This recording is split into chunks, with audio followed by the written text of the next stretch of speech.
জনপ্রিয় টলিউড অভিনেতা কাঞ্চন মল্লিক ও অভিনেত্রী শ্রীময়ী চট্টরাজের সংসারে ফের খুশির আমেজ। কাঞ্চন শ্রীময়ীর প্রথম কন্যা কৃষ্ভি পেয়েছে খেলার সঙ্গী।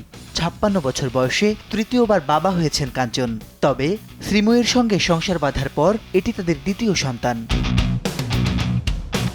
১৯ মাসের মেয়ের সঙ্গে মিলিয়েই ছোট্ট রাজপুত্রের নাম রেখেছেন কাঞ্চন শ্রীময়ী দম্পতি। তাদের আদরের ছেলের নাম কৃষিভ। সংস্কৃত ও সনাতন সংস্কৃতিতে কৃষিভ নামটি বেশ অর্থপূর্ণ। শ্রীকৃষ্ণ আর শিবের শক্তির অপূর্ব সংমিশ্রণ। এর মূল অর্থ হল যিনি শ্রীকৃষ্ণের মতো করুণাময় আর শিবের মতো কল্যাণকারী। একই সাথে নামটি পবিত্র ও আধ্যাত্মিক প্রজ্ঞার প্রতীক। করোনা বা যে কোনো ভাইরাসের এগেইনস্টে ফাইট মানি ব্যাকট্রলের লেফট রাইট। মেয়ে কৃষ্ভির বয়সের সাথে খুব বেশি তফাৎ না রেখে কোলজুড়ে ভাই আসায় উচ্ছ্বসিত পুরো পরিবার।